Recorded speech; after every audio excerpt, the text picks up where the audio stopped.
beautiful souls. Hello, welcome back to Empower to the People. I'm Paige. And I am Heretta.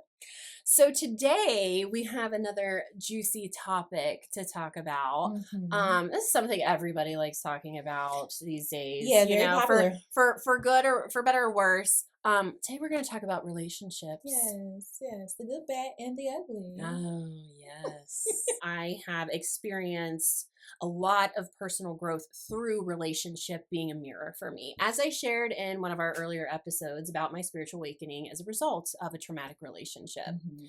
And the reason why she says that is because me personally, I have not been in a relationship in a very long time, nor have I had experience in a lot of relationships, just because my friends like to say I'm a little picky, and I agree. There's nothing wrong with that. I have a certain level of what I desire, and if the people that I'm dating can't offer, like I said in the previous video, like if you don't add value to my life, what's the purpose? Yeah. So I like dating, but as far as relationships, not that many. Yeah, which I have come to admire in Heretta because I have had many relationships. I have had a lot, and we'll get into this as we go, but I used relationships as a way to avoid a lot of difficult things in my subconscious, and just like my early career of like working to death, I avoided a lot of pain that resulted from relationships with working. And especially during 2020, like during the pandemic, when everyone around me was working, but I was, for the first time ever, the only one who couldn't, I had a lot of time to sit with myself and figure out, like, oh my God, I don't even know myself. Okay. Like, just as Paige, without a relationship, without a boo thing, without a career and a title, I don't even know like who I am. And I think that I used relationships for a long time to kind of define me. A lot of people do, though. I know. Yeah. But I don't think we talk about that. They always, that popular statement that is so wrong is you complete me. Which is false. No, you need to be your whole individual self. And actually, I learned that from ending a relationship. Okay. Just because I was just like, all right, that did not serve me, but what is it that I want in a partner? What parts of me do I enjoy? What parts of me that I need, what can I say? That I need someone to appreciate and to value, but also what I need as a catalyst to the things that I already have to offer. Okay. So that's what, even though I've been single for a long time, my 30s was a revelation of me knowing who Heretta truly was. It was a great period in my life of discovery. That's kind of where I feel like I am. My most recent relationship that ended, it was very difficult for me, but also very transformative, and I'm so grateful for it. But I did a lot of research trying to understand like why this dynamic is happening. I had never ever felt so, and she's smirking and laughing because she got to see all of it. Like almost all of my people in my life were like, Jesus, never seen you so unhinged. And I'm like, I don't know what's wrong with me. Well, the only reason I'm laughing is I just remember you used to come up with like, well, his such and such planet is in such and such, and then my planet is, she's an astro girl. Oh, so yeah, I was obsessed. That's one of the reasons why I got so into astrology, because I was looking for answers. I was trying to understand, what I experienced with him was called a trauma bond, which let's define a trauma bond really quick, because I feel like there's so many terms being thrown around because we're learning more about ourselves and we're using relationships to understand. A trauma bond is not where two people who have experienced trauma come together and bond over that. A trauma bond is where you have somebody who is sort of feeding you like intermittent reinforcement, and that's essentially breadcrumbing, and because of their own like attachment wounds or whatever, but and you develop like this addiction to that intermittent reinforcement. As my therapist explained to me, like your brain is literally going through what could be compared to drug withdrawal, because when you're in a trauma bonded relationship, especially if it's very toxic, which usually trauma bonds are just a little toxic, your brain experiences those same highs and lows as when give me that dopamine. Yeah, the serotonin, the oxytocin, the cortisol, from the stress, the up and down of the relationship. So your body physiologically becomes addicted to that feeling, aka that person who's causing that feeling in your body.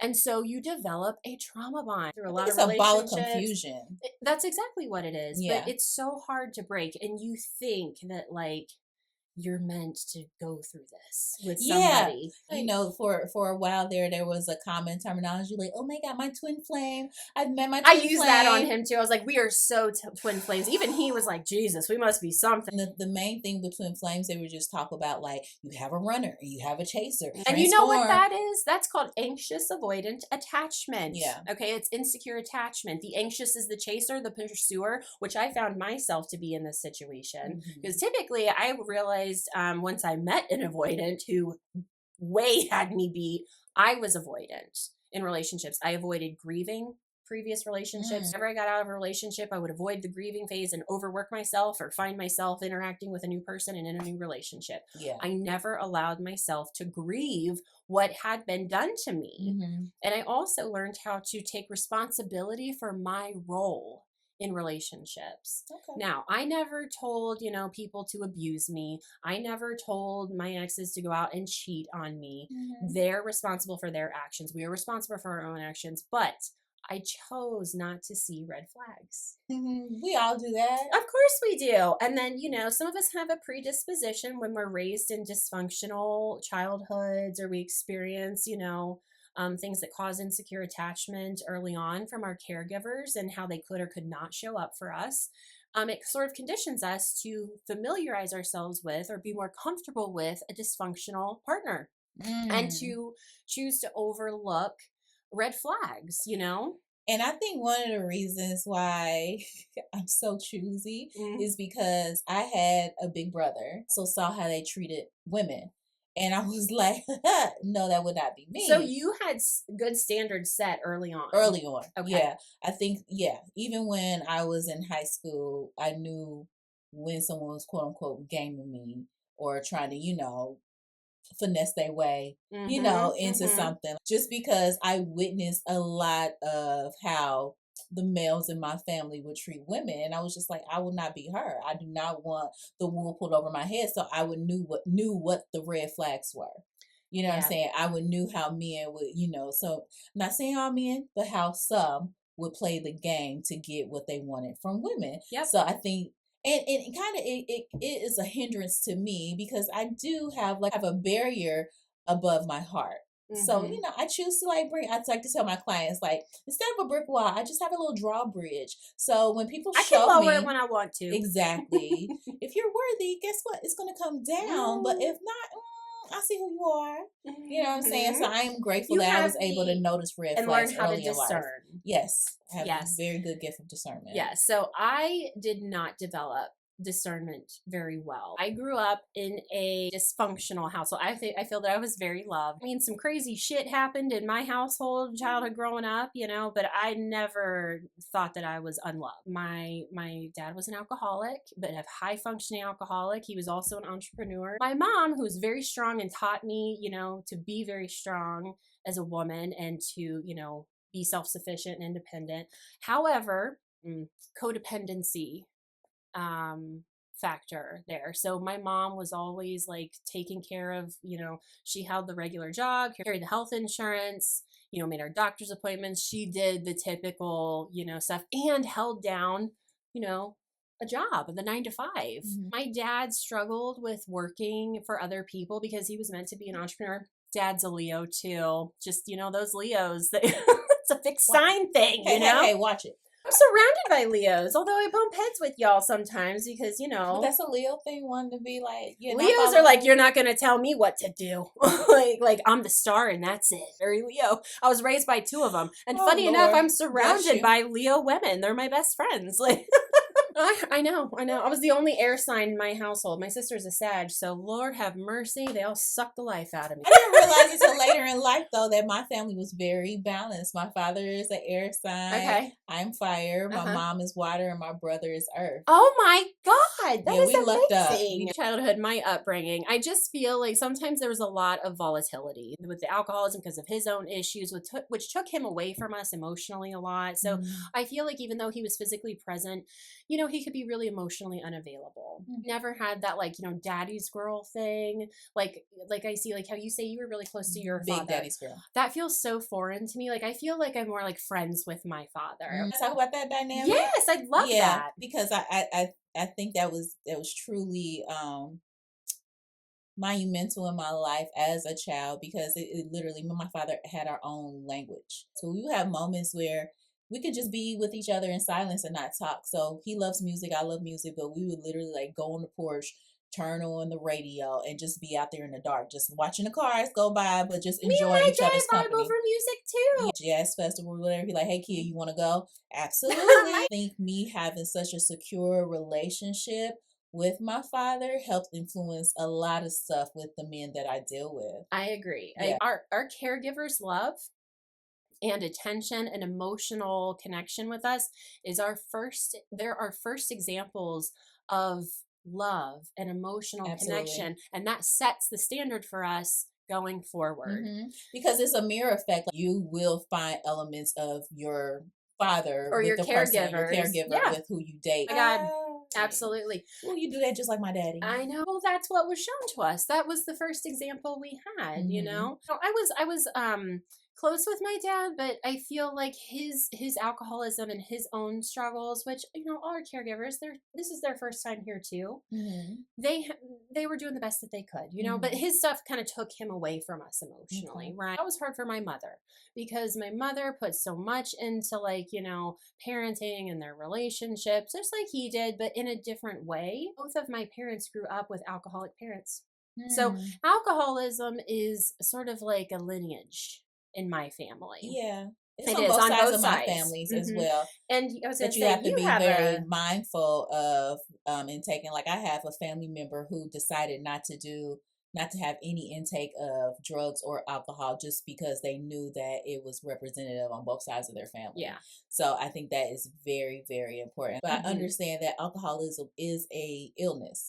Yes, it is. And you know that people look at it like, oh, you can control yourself, but no, it's really something in their brain that's like, I need that alcohol. Alcoholism really is a disease, and it's a very sad disease. And it is not their fault.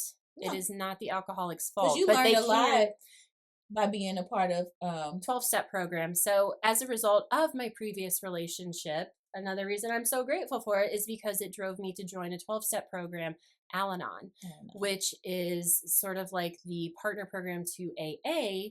It's for family members, friends, and loved ones of alcoholics, because typically alcoholics experience relationships with whether it romantic or familial or friendship with codependent people. And codependency is simply defined as chronic neglect of the self, because you're taking care of the person with the issue, or you're enabling them rather than giving them the dignity of dealing with their issue themselves and taking responsibility for their lives.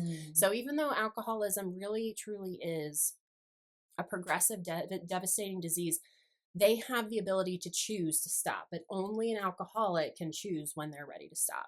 I thought, you know, as a codependent, like I can love somebody enough to make them stop drinking, and that just is not possible. Yeah. And I recently learned, just with dating, I was dating a guy, and I don't know what his issue was, but occasionally when I went over to his house, I would see, like, you know, a little carton of beer on the floor or whatnot. And I think I tried to trick my brain, like, it's not that big of a deal. It's not that big of a deal.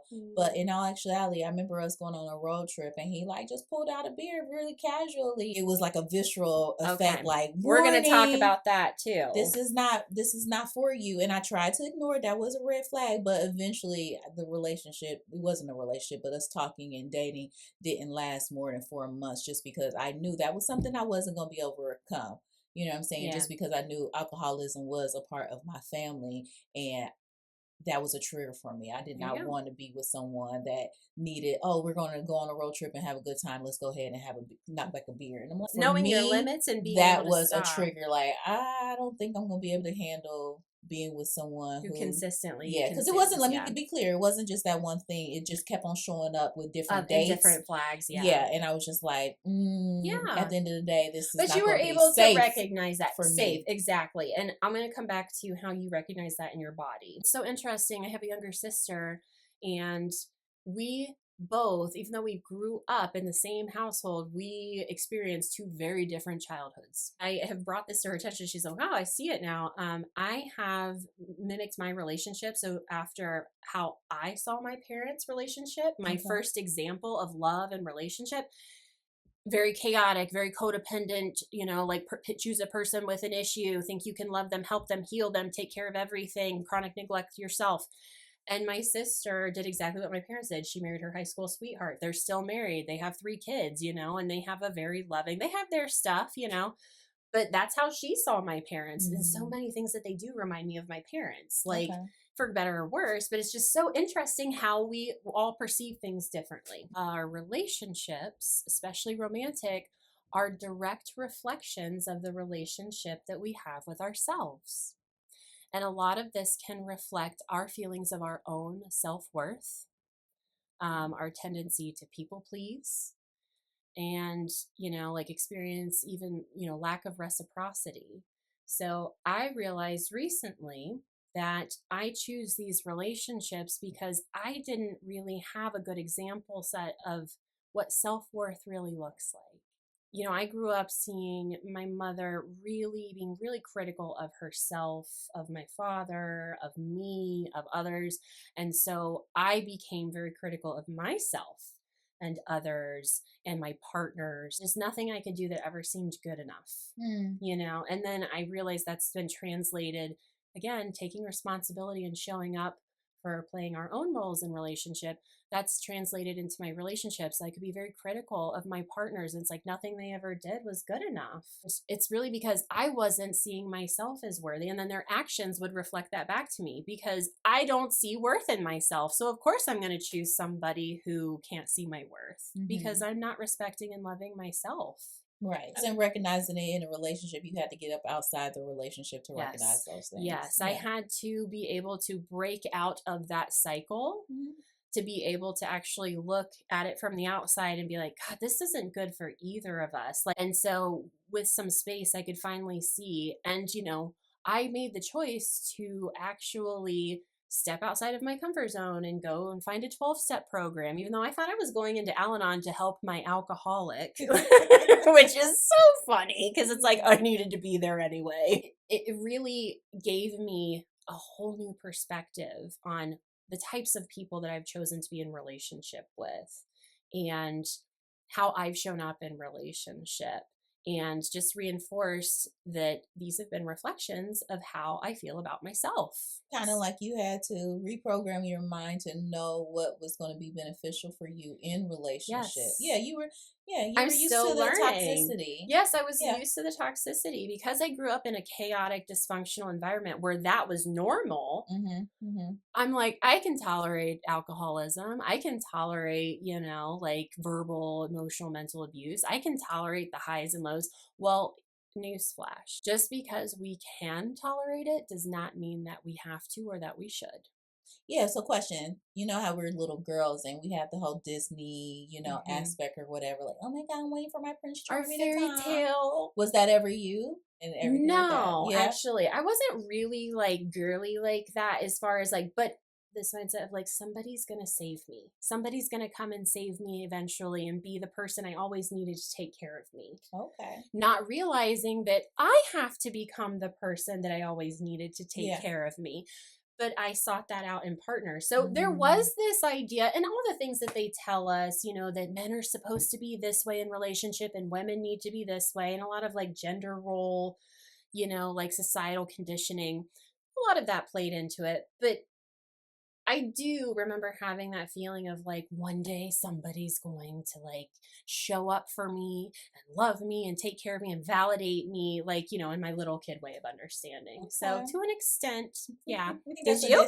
no, not necessarily. I think it's Yeah. a disservice to little girls. Yes, it is. The societal norms of, okay, by 27, you're to be married and I you're supposed know. to have your kid and da da da. And you get to 30 and you're like, what's wrong with me? Yeah, I remember being young and being amongst my friends, and we're like, "Oh my God, I'm probably gonna have like at least 2 or 3 kids before 33," and da da da da da.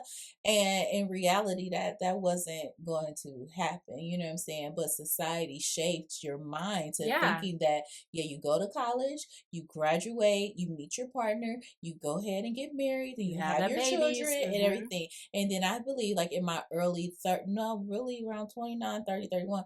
I started giving my mom percentages about like having children, just because I saw how the world was, and it wasn't really aligning with me. So therefore, I was just like, I don't think I want to bring children into this world or No. whatnot. So I'm grateful that around that time I was with a partner who already had children. So it was kind of like, oh, okay, that's one less thing to worry about. Yeah. But in reality, that did not work out. That relationship did not work out. And I was grateful to have a big brother because when they met, you always need people around you who could be like a buffer for the relationships that you're in. Yeah. And I'm very grateful. I'll never forget, we had like a family get together or whatnot. And the person who I was involved with at the time, he, came over with me or whatnot. And I remember I think I wanted something from the grocery store or something. And he made such a big deal about not going out to get it. And my brother was just like, oh, what? What? Yeah. Oh, My brother felt a type of way, honey. And did you just say no to my sister? Basically. And I am very spoiled. I'm not afraid to admit. I'll never forget. I was grateful that my brother was a buffer. Now, granted, when that happened, I just kind of like bypassed it, like, no, okay, no big deal. But my brother checked that, and eventually that relationship did not last. And my brother ended up telling me, like, yeah, I didn't like that. The fact he was like, the store was right around the corner. Why didn't he want to go and get that for you? Yeah. And I was just like, I do remember this in my Barbie playing days. I always wish that I had an older sibling or an older brother. Yeah. So it's like I always wanted an older person, a sibling type, to kind of show up for me and be like, no, you're not going to do that to her. Like, huh, that's right. Yeah, I do value, and I think that's another great thing about having an opposite sex best friend. Yes. Because I can like really be like, this is what's happening in my dating life, and he will let me know. Would you have a challenge with if your partner had a female best friend? I guess I would have to know the history. My partner had a female friend. I think I would be okay, but if it was an ex, that's a different kind of context. That's a different kind. It is. Eddie's partner, she had to fill me out to see, because we are very close. We've been friends since high school. Okay. But I'm like, look, chick, I'm going to be here. It just what it is. Yeah. But we've never had crossed the lines. But I think sometimes the dynamic of relationships, partners are afraid that they just waiting, especially men. I have had male friends who's like, hey, they just waiting for something to happen so they could be the shoulder that you lean upon. And take advantage of that situation, true. right? Yeah, it's not necessarily true. Like, I don't know Eddie like you do, but I see your guys' dynamic, and I cannot imagine that he's the type of man to do something like that. No. I have had male friends before where they really show their colors once you're available and take them up on that offer of, you can lean on me. Yeah. You can lean on me. It's like, I didn't have that red flag detector until I saw it. And I'm like, what? Oh, wow. Like, I have experienced so much, and I feel like some people call me stupid for not to, but again, that's conditioning. Like, I can't take somebody at their word. I can't, this just has taught me, my experience is that, like, I can't trust men. I can't trust men. And a lot of that is, like, we've discussed, generational stuff, what I was shown when I was younger. I am afraid to trust men because I haven't had examples like what you had to show me. So I have to really rely on like my past experiences. When I have put myself out there, it's not, it didn't go like how I thought it would. Like, they were not trustworthy. So it's like, well, what do you go by? So sometimes we have to retrain ourselves or learn for ourselves what we were not taught in childhood as far as what healthy connection looks like. No, it's good to have like that excitement. Like, don't get me wrong, whenever I'm with a partner, I am desiring a partner who walks in a room and makes me go, excited, oh my God, right? yes. Like, I get that feeling, even if we're together for 10 years. Yeah. He just walks across the room and I go, I love that. Because my parents had that, like you said, mirroring our parents' relationships. But also, I think a lot of people get caught up in that, that initial feeling and want that all the time. And it's like, realistically, that's not going to be there all the time. No, certain. So let's go back to earlier when you actually brought up that person you were dating and you noticed more and more they were drinking and something in your body alerted you to like, I don't feel comfortable with this. No. I don't feel comfortable. This is not safe. And, you know, society teaches us, I feel like it conditions, especially women, to ignore our intuition. And what do they always say about women's intuition? We are never wrong.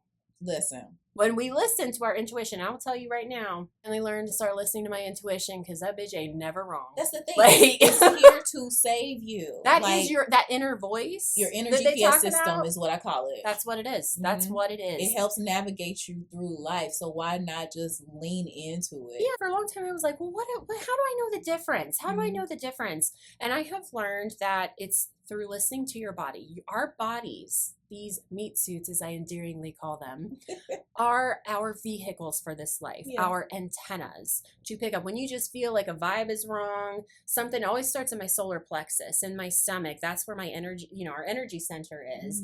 And that's where like my diaphragm area, when something's not right, that's where it starts. Or my shoulders light up. Like I'm like, something's just off. A lot of people think that like, oh, I get butterflies. This is it. That's a good sign. That's chemistry. Actually, that's your nervous system lighting up and telling you that I don't really feel that safe. I'm nervous and excited at the same time, but sometimes butterflies aren't really a good sign. Sometimes that's your nervous system alerting you to a red flag that you may choose to ignore. I got a lot of butterflies with my recent ex. My God. But my nervous system was damn near shot by the time I left. Like my physical health was suffering. I wanted to ignore all of the signs that my body was trying to tell me, like, I am not comfortable here. I could not even sleep in the same bed with him, unfortunately, because I couldn't fall asleep because my amygdala, in my brain, which is the thing that sends off our fight or flight response, would not let me fall asleep because I just did not feel safe with him. And it was because we had so much emotional distance between us. Yeah. Because he was very closed off because of his own stuff. But even he sometimes couldn't sleep because he could feel the like tension coming off of me. You want to pay attention to your body's response system when you come into contact with someone, with anybody. Yeah, I think that's with anybody. It's kind of universal. You know where you feel safe and wanted and places that you do not. Yes. Yeah. But again, a lot of times we have been trained and conditioned to ignore that or lied to and said, oh, that's just butterflies. That's just, you're Prince Charming. You're just excited. That's chemistry. That's not chemistry. I think for women, a lot of times is feeling that safety. If someone allows you to feel safe and be your authentic self, that is somewhere that you can kind of like, let me let my shoulders down. Because as women in this society, we're definitely always on alert. But a comment that was online that they was like, women, what would you do if it wasn't any men around? And a lot of women were like, I would love to go jogging at night. Just because, we don't feel safe majority of the time. Because of the opposite sex, sometimes we get a little out of control. Yeah. And there's a lot of anger right now and frustration between men and women. Yeah, it's unfortunate. It is. And we're only a couple generations removed from needing to rely on men just to survive. We couldn't have a bank account in our name. We couldn't have a house of our own. We couldn't even raise children by them because we couldn't provide for ourselves. We weren't allowed to. And now that women literally don't need a man to survive in this society, we don't even need to have children with a man. I mean, I'm like, it's like, I mean, I don't really need you, but I want you. But what are you going to bring to my life that I don't already provide for myself? Nobody has taught them. Nobody taught them how to show up for themselves. Because they used to just think, well, as long as I'm providing financially for them, that's all I got to do. That's it. That's all I got to do. And it's like so much more to, relationships beyond that. But while you were talking, I was looking up, like, what year was it that the Equality Act came in? 1974. I was going to say it was mid-70s. That's crazy to me. Yeah. Like, we literally were not allowed to do things. Yeah. Okay, and especially in this political climate right now, like, we are advocating more and more for ourselves than ever. And I think that's why there is such a disconnect between men and women right now, because we're like, no, we are not going back. Can't go back to leaning on and depending on men or anyone to take care of us. Why can we not have our autonomy? Yeah, and still within that have a healthy relationship with a partner. Yes, and be loved for who I am. Yeah. And not for depending on you or needing you. Yeah, and I think with men sometimes have issues. Like when I talk to some of my male friends or family members, they talk about like, well, all women want to know, what can you do for them? No, well, that has been a conditioning not to a certain women. degree. Yeah, exactly. And not all men, not all women. Yeah, so I don't think it's a umbrella of the effect, but we have to do better, especially showing up in our relationships and relationships that are fulfilling. And I think one of the main things is we need to be mindful of not being in a relationship just to have a title, because I do know people who will just like, I'm with somebody just so they can say, to be with somebody. I have somebody. And I think that's unhealthy because you're a lot of times not satisfied. You're not getting everything that you need. You just want to say like, well, at least I got somebody. Like, ew. I finally understand what it means to be like, I would rather be alone than feel alone in a relationship. Yes. Because that is exactly what I experienced. And it was the most devastating, painful thing ever. A lot of times I feel like people also want to be in a relationship because they don't know how to be with themselves. They don't know themselves. They don't understand what they even need or want. I have plenty of experience. Yeah.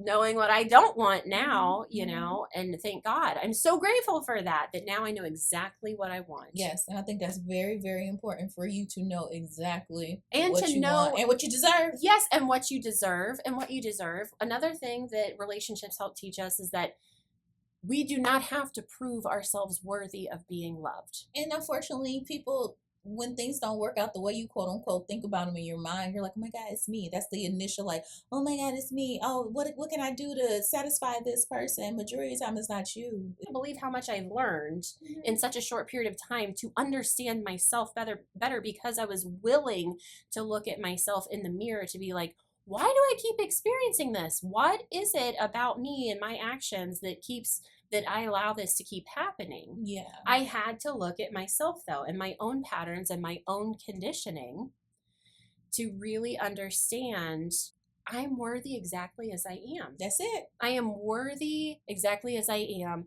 And if I feel that I have to prove my love, which I felt like I had to do constantly, and my body would respond to that, it's not for me. I know what it feels like now to be loved unconditionally. Exactly as I am, without changing a hair on my head. And it is such a feeling of peace and safety and calm, and my body is at rest. Yeah. That is what safety feels like. And sometimes it's not even physical safety, it's emotional safety. It's acceptance, it's love, it's I'm not going to use what has hurt you before against you. Really knowing yourself and being able to, that's why I live by the motto, know thyself, like our one episode. Yeah. Because if you know yourself, then you know what you do and you don't want, and you know what you can and cannot offer, and you got to be real. You got to be real with yourself. If you can't show up for the person who's wanting more out of you, then own it and say that, because you're going to do more damage to you and them in the long run. Right. So do yourself a favor and exit left when the time is necessary. Please. When you realize like this is not going where I wanted to go, and this is not serving the big picture of who you are and what you require in a partnership, it's time for you to go ahead and exit, because at the end of the day, you cannot change the other person. No. The only person you can change is yourself. If you feel that you have to change something about the person, they're not for you. And if your partner didn't change one thing about them, they were exactly the same as they are right now, in 2 years, in 5 years, in 10 years, would you be okay with them? If the answer is no, you know what to do. Yeah. Because they're not going to change, and you cannot change them. The only person you can change is yourself. Period. I hope that you enjoyed it. Please let us know your feedback, comment below, or you can also email us at empowerttp@gmail.com. Yeah. Feel free to share and leave comments down below. We love your feedback. We love interacting with you. And we love hearing ideas on topics that we could possibly touch on in the future. We're getting straight to the juicy stuff here, so, And thank you for your time for watching this all the way through, and we appreciate you. So we're here to empower you. Empower to the people. All right, peace, y'all. Bye.